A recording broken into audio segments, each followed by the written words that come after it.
It was supposed to be just another tense hearing on Capitol Hill. Cameras were rolling, microphones were hot, and lawmakers were sharpening their talking points. But no one expected the fireworks that were about to erupt between Congresswoman Ilhan Omar and White House Press Secretary Karoline Leavitt. Leavitt had been invited to testify about the administration's new communication strategy, a session that, at first, seemed routine.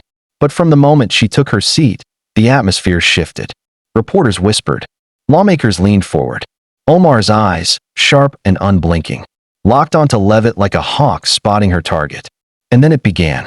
Omar adjusted her mic and spoke in that calm but cutting tone that Washington had come to recognize. Ms. Leavitt, she started. Many Americans feel your office spreads more spin than truth. How can the American people trust anything you say? The hearing room went silent. Leavitt didn't flinch. The young press secretary leaned forward, clasped her hands, and gave a measured smile, the kind that said, "You really want to do this?" This wasn't going to be a normal exchange. This was going to be a showdown. Omar's questions came fast, pointed, and personal. She accused Leavitt of manipulating narratives, dodging questions, and protecting political interests instead of public truth.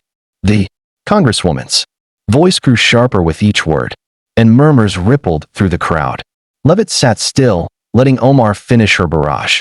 Then, she opened her binder, a thick, well-worn folder stacked with papers, tabs, and receipts. She had come prepared. Congresswoman, Leavitt began, her tone steady but her words edged with fire. It's interesting that you'd bring up truth. Because truth isn't about what sounds good, it's about what can be proven. Omar raised an eyebrow, clearly expecting a rehearsed defense. But Leavitt wasn't about to give her one. Leavitt flipped open the binder and read aloud a statement Omar had made 2 years earlier, one that had stirred major controversy. She then pulled out a document from a fact-checking agency, highlighting contradictions between Omar's statements then and now. The room stirred. Cameras zoomed in. Leavitt didn't stop there. This, she said, tapping the page, isn't about party lines. It's about honesty. And if you're going to question mine, Congresswoman, we should at least start with your own record. It was a bold move, and everyone knew it.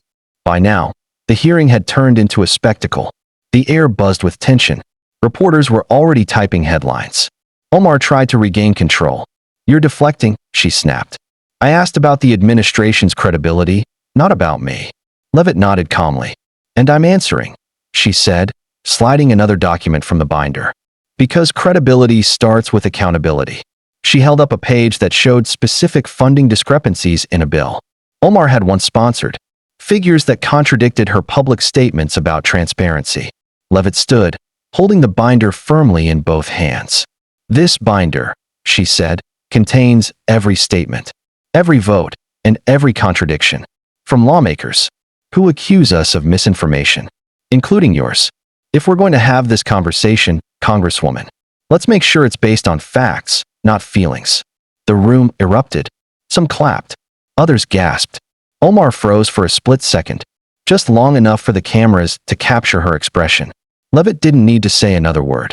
The binder had done the talking. Within hours, clips of the exchange were everywhere. #BinderDrop was trending on social media. Memes flooded Twitter and Instagram. Leavitt's calm stare against Omar's stunned reaction became the image of the day. News networks replayed the confrontation over and over. Some praised Leavitt for standing her ground with poise and preparation. Others accused her of ambushing Omar with political theatrics. Either way, no one could deny it. She had owned the moment. Commentators called it the most viral congressional hearing in years.